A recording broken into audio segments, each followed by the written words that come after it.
Cabinet ఆమోదం లేదు అని చెప్పే ప్రయత్నం చేసిండ్రు. ఈ 3-4 విషయాల మీద నేను ఆరోపణలు చేయను, నిజాలు ఆధారాలతో సహా చూపిస్తాను. సో ఫస్ట్ దానికి పోదామిగా. తమ్మిడిహట్టి వద్ద నీటి లభ్యత లేకపోవడం, అసలు అది తమ్మిడిహట్టి నుంచి మేడిగడ్డకు మార్చడం మాకేదో సిన్సియర్గా అనిపించలేదు అన్నారు. ఒకసారి లెట్ us see దట్. ఇది నేను చెప్తున్నది అయితే కాదు, ఇది కేంద్ర ప్రభుత్వం సెంట్రల్ వాటర్ కమిషన్ మనకు రాసిన లేఖ, లెటర్ నంబర్ 1. ఇది 18/2/2015 మన రాష్ట్రానికి వచ్చింది. ఇందులో ఏం రాశారో ఒకసారి చదివి వినిపిస్తాను.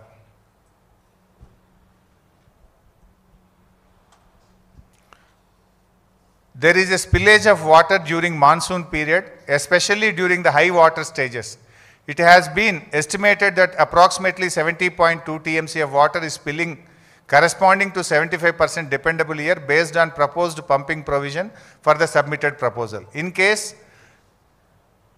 there arises a need to release of ecological flows as one of the condition in general being imposed nowadays by MOEF, wherein 30% monsoon flows, 25% non-monsoon flows and 20% in lean season corresponding to 75% dependable year is being advocated to be released. Under such circumstances, the proposed diversion of 160 TMC of water may not be available for utilizations. The strategy to meet out planned utilizations under such circumstances may be clearly brought out. చాలా స్పష్టంగా మీరు ecological flows release చేయాలనేది కేంద్ర పర్యావరణ శాఖ నిబంధన ఉంది.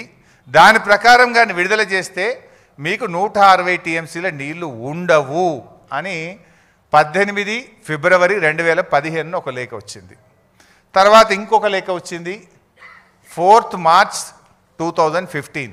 ఇవి మనవి కావు, కేంద్ర ప్రభుత్వం సెంట్రల్ వాటర్ కమిషన్ రాసిన లేఖ. ఇది letter front page and I will read out the comments.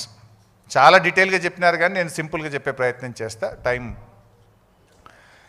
As evident from detailed water availability studies carried out by the project authorities and this office in last few years, the net water availability at the barrage location is about 165 TMC at 75% dependability, which includes perceived surpluses from the share of upper riparian states of 63 TMC. ఇప్పుడు ఏదైతే 165 TMCల నీళ్లు ఉన్నాయని మనం అనుకుంటున్నామో, పైపెరగ బాబు 165 TMCల నీళ్లు ఉన్నాయంటున్నామో, అందులో ఎగువ రాష్ట్రాలకు కేటాయించబడిన 63 కూడా కలిపి ఉన్నాయి. ఎగువ రాష్ట్రాలకు కేటాయించబడిన 63 అందులో ఉన్నాయి. ఒకవేళ ఆ 63 వాళ్ళు తీసుకుంటే మీకు మిగిలేది 102 TMCలు మాత్రమే అని చెప్పిండ్రు స్పష్టం. అది చెప్పడమే కాక ఇంకో మాట అన్నారు అందులో. It is seen from the master plans of upper riparian states that the planned utilizations are more than 75% availability as indicated below అని చాలా స్పష్టంగా చెప్పిండ్రు. అంటే ఎప్పుడైనా నది నీళ్లను 100 TMCలు ఉంటే 75% డిపెండబిలిటీ, 75% ప్రామాణికంగా తీసుకుంటారు. ఆ 75% తీసుకున్నప్పుడే 63 పై వాళ్ళవి ఉన్నాయి. కానీ పైన రాష్ట్రాలు 75% కంటే ఎక్కువ వాడుతున్నారు. అంటే 63 కంటే ఇంకెక్కువనే మీకు ఉండవు అని చెప్పిండ్రు. చెప్తూ దాని డయాగ్రామ్ మొత్తం నేను అందులో పెట్టలేదు కానీ ఇట్లా క్లియర్గా ఏ బేసిన్లో ఎట్టెట్లా వాడుతున్నారు, G7, G8, G9లో వాళ్ళకి కేటాయించబడింది ఎంత, అంతకంటే ఎక్కువ ఎలా వాడుతున్నారో కూడా స్పష్టంగా చెప్పడం జరిగింది. చెప్తూ ఆ కింది పారాగ్రాఫ్ చూస్తే, as such the availability of surpluses from upper riparian states as estimated at barrage site may not be reliably available in future. The project are advised to review the quantum of divertible water flows from Pranahita barrage site considering the overall availability at the location. నీళ్ళు లేవు, we are advising the project authority review చేసుకోండి, ప్రత్యామ్నాయం చూసుకోండి అని స్పష్టంగా 2వ లెటర్లో కూడా తేల్చి చెప్పారు. నీళ్లు లేవు అని ఇంత స్పష్టంగా ఒకవైపు సెంట్రల్ వాటర్ కమిషన్ చెప్తూ ఉంటే ఇంకొక వైపు వీళ్ళు ఏం కామెంట్ చేస్తారు, దే ఆర్ నాట్ సిన్సియర్. అంటే we have not decided, it is told by CWC. Central water కమిషనే చెప్పింది, ఒక్క లెటర్లో కాదు 2 లెటర్లలో చెప్పింది. నీళ్లు లేవని కొండబద్దలు కొట్టి సెంట్రల్ వాటర్ కమిషన్ చెప్తూ ఉంటే మీరు ఎందుకు మార్చిండ్రు, మీ మార్పు సిన్సియర్గా అనిపిస్తలేదు అని నిన్న కామెంటు రాష్ట్ర ప్రభుత్వం విడుదల చేసింది. అందులో ఇంకోటి రాసింది నిన్న సెకండ్ స్లైడ్. ఇదైతే మరీ జోకు. నిన్న ఒకటి ఏం పెట్టిందంటే ఉమాభారతి గారు ఒక లెటర్ రాసింది తెలంగాణ ప్రభుత్వానికి.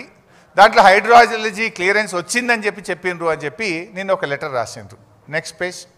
అదే ఉమాభారతి రాసిన లెటర్లో నేను మీడియాకు కూడా ఈ ఫుల్ లెటర్ రిలీజ్ చేస్తాను. నిన్న గవర్నమెంట్ రిలీజ్ చేయలేదు. I will release the full letter. Next slide. అదే ఉమాభారతి గారు రాసిన లెటర్లోనే ఉంది నీళ్లు లేవు అని. యు సీ బాబు డిస్టర్బ్ చేయొద్దు నాన్న ప్లీజ్, డిస్టర్బ్ చేయొద్దు నాన్న, చైర్లు వద్దు, డిస్టర్బ్ చేయకండి, 5 minutes ప్లీజ్. అదే ఉమాభారతి గారు రాసిన లెటర్లోనే పూర్తిగా పెట్టు బాబు. పేజ్ నెంబర్ 3లో ఆవిడే క్లియర్గా చెప్పింది. మీరు లాస్ట్ లైన్ చూడండి. Under such circumstances the proposed diversion of 160 TMC of water may not be available for utilizations. The strategy to meet out planned utilizations under circumstances need to be clarified. Uma Bharti గారే రాసిండ్రు నీళ్లు లేవు, 160 TMCల నీళ్లు ఉండవు, మీరు ప్రత్యామ్నాయం ఆలోచించుకోండి అని ఆ లెటర్లోనే రాసిండ్రు. కానీ నిన్న కమిషన్ రిపోర్ట్ పేరిట నిన్న రాష్ట్ర ప్రభుత్వం చేసిన డ్రామా ఏంది? అప్పటికే హైడ్రాలజీ క్లియరెన్స్ వచ్చిందని ఉమాభారతి రాసిండ్రు అన్నారు. ఇది ఉమాభారతి గారి లెటరు. ఆ లెటర్లోనే చాలా స్పష్టంగా 160 TMCల నీళ్లు లేవుగాక లేవు అని తేల్చి చెప్పిండ్రు. ఇది ఉమాభారతి గారి లెటరు. దీని తర్వాత ఉమాభారతి కింద ఉండే సెంట్రల్ వాటర్ కమిషన్ ఫిబ్రవరి నెలలో ఒకటి, మార్చి నెలలో ఒకటి కూడా నీళ్లు లేవు, ఉండవు, ప్రత్యామ్నాయం చూసుకోండి అని చెప్పింది. 3 ఆధారాలు ఉన్నాయి. ఇక ఇంత స్పష్టంగా ఉంటే వీళ్ళు దాన్ని తప్పుదో పట్టించే ప్రయత్నం చేస్తున్నారు. Next slide. అసలు తుమ్మిడిహట్టు నుంచి ఎందుకు మార్చాల్సి వచ్చింది? ఇప్పుడు మీకు 3 ఆధారాలు చూపించాను. CWC 2 లెటర్లు, ఉమాభారతి లెటర్ నీళ్లు లేవు. దెన్ మహారాష్ట్ర గవర్నమెంట్ 152 మీటర్ల ఎత్తులో బ్యారేజ్ నిర్మించడానికి ఒప్పుకునేది లేనే లేదు అని చెప్పింది. దానికి 7 ఏళ్ళు అప్పటి కాంగ్రెస్ ప్రభుత్వం అప్పుడు అదే చెప్పిండ్రు. నేను 1 సంవత్సరం పాటు కేసీఆర్ గారు, మా ఇంజనీర్లు, మా అధికారులు, నేను కూడా స్వయంగా వెళ్ళి మహారాష్ట్రాన్ని ఒప్పించే ప్రయత్నం చేస్తే ఒప్పుకునే ప్రశ్నే లేదని తేల్చి చెప్పిండ్రు. 2వ పాయింట్, అక్కడ చాప్రాల్ వైల్డ్ లైఫ్ ఉంది. అసలు చాప్రాల్ వైల్డ్ లైఫ్ ఉన్నటువంటి చోట ఎవడన్నా బ్యారేజ్ కడతాడా? సుప్రీంకోర్టు నుంచి అనుమతి రావాలంటే 10 ఏళ్ళు పట్టినా రాదది. అంటే నీళ్ళు ఇచ్చే ఉద్దేశం కాదు, నీళ్లు లేని చోట ఇరికిచ్చిండ్రు, అంతర్రాష్ట్ర ఒప్పందాల్లో కిరికిర్లో ఇరికిచ్చిండ్రు, చాప్రాల్ వైల్డ్ లైఫ్లో కిరికిచ్చిండ్రు. అంటే మీరు అసలు తమ్మిడిహట్టి దగ్గర పెట్టుడే పెద్ద తప్పు చేసింది కాంగ్రెస్. అసలు ఇవాళ ఏదన్నా చర్యలు తీసుకోవాలంటే కాంగ్రెస్ పార్టీ మీద చర్యలు తీసుకోవాలి. ఏ బేసిస్ మీద మీరు తమ్మిడిహట్టి దగ్గర పెట్టినరు? ఎందుకు 7 ఏళ్లలో అనుమతులు తేలేదు? ఇవాళ మీరు సమాధానం చెప్పాలి. ఇంకా ఉల్టా ఇప్పుడు మమ్మల్ని అంటున్నారు. మీరు చేసిన తప్పును, మీరు చేసిన వృధా ఖర్చును నిరుపయోగం కాకుండా ఉపయోగించడం కోసమే తమ్మిడిహట్టి దగ్గర నుంచి మేడిగడ్డకు మార్చడం జరిగింది. మీరే అదే విషయం రాసిండు అక్కడ. ఆనాడు మహారాష్ట్ర ముఖ్యమంత్రి గారు మన సీఎం గారికి రాసిండ్రు. ఆనాడు 2013లో రాశారు.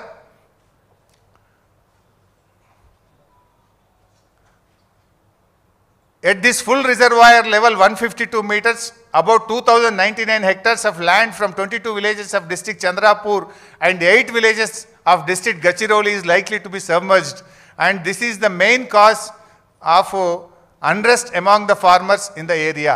It is also requested that Andhra Pradesh government should not proceed with unilaterally decided layouts and control levels, as it may lead to unfruitful expenditure. నీ సొంతగా 152 మీటర్ల ఎత్తు నిర్ణయించుకొని నీ ఇష్టం ఉన్నట్టు పనులు చేస్తే నువ్వు పెట్టే ఖర్చు వృధా అవుతుంది, దండగైతుంది.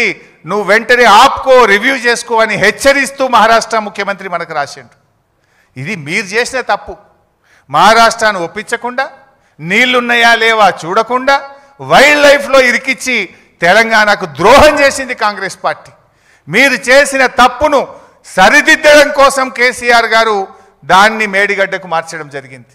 ఇవాళ శిక్షించాల్సి వస్తే, చర్యలు తీసుకోవాల్సి వస్తే యూనిలాటరల్గా ఏకపక్షంగా మీరు తమ్మిడిహట్టి దగ్గర పెట్టి తప్పు చేసిన మిమ్మల్ని శిక్షించాల్సినటువంటి అవసరం ఉంది. నెక్స్ట్. అండ్ ఇంకొక ఆధారం మీకు. ఇప్పుడు ఏమంటున్నారు వీళ్ళు? లేలే మేము మీరు తప్పు చేసిండ్రు, తమిడిహట్ నుంచి ఎందుకు మార్చిండ్రు అన్నారు. ఒకవేళ మేము తప్పు చేస్తే సిడబ్ల్యూసి ఎందుకు ఒప్పుకుంటుందండి? If we are at fault, why CWC is agreed? మేమేం దాయలే. ఇప్పుడు కాళేశ్వరం డిపిఆర్ను కేంద్ర ప్రభుత్వానికి పంపినాం. కేంద్ర ప్రభుత్వం 11 అనుమతులు ఇచ్చింది మాకు. ఆ డిపిఆర్లో కూడా స్పష్టంగా చెప్పినాం. ఏం చెప్పినామో కూడా ఒక్కసారి చూడండి. కాళేశ్వరం డిపిఆర్లో మనము కేంద్ర ప్రభుత్వానికి మాకు అనుమతుల కోసం రాస్తాం. దాదాపు 11 అనుమతులు రావాలి ఢిల్లీ నుంచి. మన డిపిఆర్ను కేంద్ర ప్రభుత్వానికి సబ్మిట్ చేసేటప్పుడు కూడా దాంట్లో ఏం రాసినాము? There has been reservation of CWC about the availability of required 160 TMC of water at earlier proposed diversion site Tummidihatti, and hence the success of the scheme in meeting its water demand was questioned by them. CWC ఆడ నీళ్లు లేవని చెప్పింది, ఆడ కడితే మీకు నీళ్లు రావని చెప్పింది, కానీ అనే విషయాన్ని మనం డిపిఆర్లోనే రాసాం. Next page. ఇక్కడ కూడా కొంచెం పెద్దగా right. Further, it may be worthwhile to mention the CWC has cautioned that the net water availability of 165 TMC may reduce further by 63 TMC in case of full utilization of its share by the upstream state. In the scenario, the maximum quantity which can be delivered will reduce from 130 TMC to 67 TMC even for 150 days pumping. Therefore, in case అని రాసినాం. అంటే మన డిపిఆర్లోనే ఏం రాసినాం? If we are wrong, Kaleshwaram డిపిఆర్ను కేంద్ర ప్రభుత్వానికి ఇచ్చినాం. ఆ డిపిఆర్లోనే రాసినాం మీరే మార్చమని చెప్పిండ్రు, మీరే అక్కడ నీళ్లు లేవని చెప్పిండ్రు. మరి అక్కడ రేపు 130 కాదు 67 TMCలు కూడా వచ్చే పరిస్థితి లేదు అని డిపిఆర్లోనే రాసినాం కదా. Nothing is secret. It was openly discussed and shown in Kaleshwaram DPR. చాలా స్పష్టంగా రాసినాం. ఇదంతా కూడా అందులో మెన్షన్ చేసినాం. Next second at side page చూపినాను, దిస్ వన్. ఇదంతా కూడా కాళేశ్వరం డిపిఆర్లో మీరు చూడొచ్చు. కింద ఒక్కొక్కసారి చూపిస్తే వాల్యూమ్ 1, ఇక్కడ volume 5 chapter 1 executive summary page 1 to 5. ఇది డిపిఆర్లో ఉంటుంది. ఇది ఓపెన్ వెబ్సైట్లో ఉంటుంది. రాష్ట్ర ప్రభుత్వం దగ్గర ఉంటుంది, కేంద్ర ప్రభుత్వం దగ్గర ఉంటుంది. ఇది DPR, it's open public document. మనం ఈ డిపిఆర్లో కేంద్ర ప్రభుత్వానికి చెప్పాం, irrigation department have formulated Annaram and Sundilla barrages in addition to Medigadda barrage for the purpose of lifting required quantum of water from Godavari river and to link to Sripada Ellampalli project, subsequently diverting the water to Midmane reservoir and other reservoirs. ఇంత స్పష్టంగా ఆడ నీళ్లు లేవని చెప్పిండ్రు, ప్రత్యామ్నాయం చూసుకోమని చెప్పిండ్రు. అందువల్ల మేము మార్చినాం. మీరే చెప్పిండ్రు అక్కడ 130 కూడా రావు నీళ్ళని. అందువల్ల మేము ఇట్లా మేడిగడ్డ, అన్నారం, సుందిల్ల కట్టి ఎల్లంపల్లికి తీసుకుపోతున్నాము అని డిపిఆర్లో పెట్టి కేంద్ర ప్రభుత్వానికి పంపినాం. వేర్ ఈజ్ సీక్రెట్ ఇన్లా? Is it not sincere? Is it not honest? మీరు సిన్సియర్ లేరు, హానెస్ట్ లేరు అంటే we are open, we are very much sincere, we are very much honest to give water to the farmers. Next, ఇవి పర్మిషన్స్. మరి నిజంగా నీళ్ళు మనం తమ్మిడిహట్టి నుంచి మేడిగడ్డకు మార్చినాం. ఎందుకు మార్చినామో డిపిఆర్లో చెప్పినాం. చెప్పిన తర్వాతనే ఇన్ని అనుమతులు ఒక సంవత్సరంలో. Hydrology 30/10/2017, inter state matters 3/11/2017, construction machinery 24 November 2017, irrigation planning 11 May 2018, cost appraisal 1 May 2018, central soils 21 May 2018, ministry of environment and forest 24 November 2017, central ground water 21 November 2017, tribal welfare ministry 30 January 2023, technical advisory committee meeting 14 June 2018.